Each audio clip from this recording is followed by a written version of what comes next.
또 해인 비례 리필은 없다.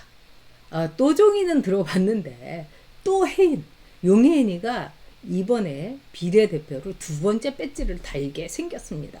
이거는 거의 여러분 확정됐다고 볼 수 있는 거죠. 왜냐하면 위성 비례 정당에서 7번으로 이름을 올려놨으니까 정말 셀프 공천인데 참 파렴치하다는 생각이 듭니다. 우리가 또종인에도 7을 떨었는데 이제 이 또 해인까지 봐야 됩니까? 참 또종에는 온갖 정당을 왔다 갔다 오늘은 이 정당 내일은 동가숙 서가식 하면서 내 배지를 비례 배지를 5번이나 달았는데 이 또혜인이는 종북 정당 기본소득당 이러면서 배지를 또 달게 됐습니다. 이게 저는 더 위험하지 않나 이런 생각이 듭니다.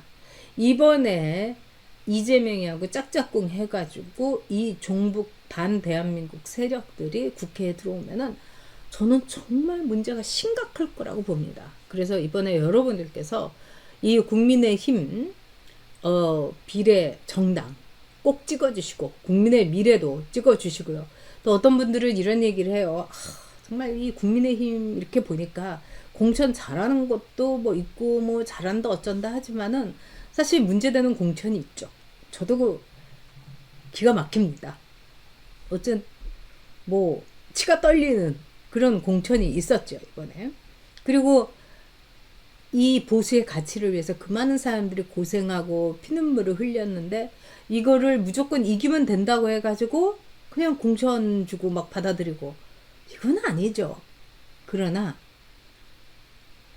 크게 봐야 된다고 생각해서 그냥 입 꼭 닫고 있고 무조건 총선 승리만 이야기하고 있는데 이제 많은 분들이 이제 저처럼 생각을 하시면서 그런데 너무 우리 보수들을 우습게 아니까 자유통일당 같은데 찍어서 이 보수에 대해서 좀 견제를 하는 게 필요하지 않나. 그래도 이재명이가 조국혁신당 이렇게 나오니까 신경 쓰는 것 같은데 우리도 보수의 순수한 가치 또 보수의 진짜 찐 보수의 모습 강한 보수의 모습을 보여주는 자유통일당을 비례로 찍고 지역구는 국민의힘 찍는 게 어떠냐 이제 이런 말씀을 하시는 분도 있습니다.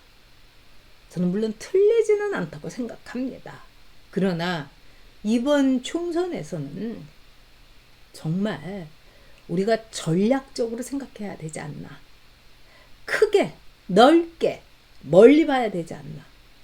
그리고 윤석열 대통령의 포부를 실현해 주는 쪽으로 우리가 생각해야 되지 않나 이렇게 봅니다.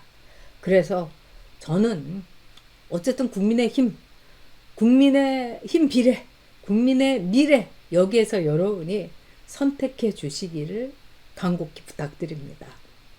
저도 사실은 속상합니다, 여러분. 저도 잠 못 잘 정도로 정말 배신감 느꼈습니다. 그러나 그 모든 것을 우리가 씻어버리고 지금 용해인 같은 것들이 또 해인이 되지 않습니까? 거기다가 경기 동부연합 이런 정말 짱돌 두고 쇠파이프 들고 이런 세력들이 국회에 들어옵니다. 이거는 우리가 막아야 되지 않을까. 또 우리가 이 점에 대해서는 크게 봐야 되지 않을까. 이렇게 생각합니다. 자, 이 또해인이는 정말 파렴치 재선으로도 그 이름을 만방에 날렸죠. 자, 이 용해인이가 맨 처음에 이제 국회에서 기자회견을 하는데 아이를 안고 이렇게 나왔어요. 그래서 자기는 워킹맘이고 이렇게 아이를 키우고 있는 엄마다. 이래서 상당히 화제가 됐습니다. 근데 이런 거는 저는 유모차 시위하고 똑같다고 생각합니다. 자, 애가 까부러져 있지 않습니까? 애는 요람해서 잠자게 해야 됩니다. 아니 왜 애를 기자회견장에 이렇게 데리고 나와가지고 뭐 온갖 그 프레쉬 셀에다가 또 얼마나 애가 힘들겠어요. 엄마가 이거 제대로 안아주긴 합니까? 자, 이게 용해인입니다. 우리가 유모차 시위를 통해 가지고 저 좌파들의 본색 그 모성을 넘어서는 이 진영 논리를 보고서 소름이 쫙쫙 끼치지 않았습니까? 저는요, 이때 용해인이 이 자기 애 안고 나와가지고 기자회견 하는 모습에서 바로 그때와 똑같은 이 소름 돋는 경험을 했습니다. 아이에 대한 저는 학대다, 아동학대다 이렇게 생각합니다. 게다가 용해인이는 굉장히 많은 문제가 있었죠. 남편하고 가족을 데리고 뭐 제주도에 여행을 가는데 공항에 귀빈실을 이용을 해가지고 굉장히 욕을 얻어먹었습니다. 원래 공항 귀빈실은요, 사적인 용도로는 사용할 수가 없어요. 그리고 이건 공적으로 여행을 가거나 아니 그러니까 출장을 갈 때만 국회의원에게도 귀빈실을 사용할 권리가 있습니다. 근데 용해인이가 자기 가족들하고 제주도 휴가를 가면서 귀빈실을 턱 사용을 한 거예요. 이게 좌파들이 더 이런 거 의존 좋아합니다. 저는 사실은 이제 개인적인 여행을 할 때는 전혀 귀빈실도 이용하지 않았고, 그 다음에 이제 국회의원들한테는 외교관 여건이, 특히 이제 제가 있었던 그 외교통상위원회는 외교관 여건을 줘요. 그러면 외교관 레인으로 빨리 나올 수 있지만 저는 그거 이용하지 않았습니다. 왜 그러냐? 제가 뭐 대단한 사람이 절대 아니고 이게 상식이기 때문에 그렇습니다. 그리고 그렇게 해야 되는 거고요. 근데 용해인이가 이 가족여행에 남편하고 애들 데리고 있으면서 귀빈실을 이용하면서 이게 문제가 되니까 용해인이 말이 그때 더 기가 막혔습니다. 문제가 될 거라고는 꿈에도 생각하지 못했다. 용해인의 꿈은 도대체 어떤 꿈이란 말입니까?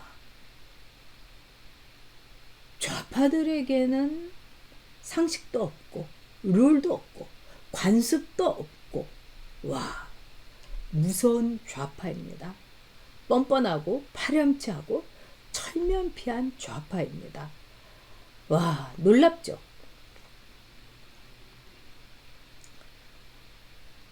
죄송합니다. 예.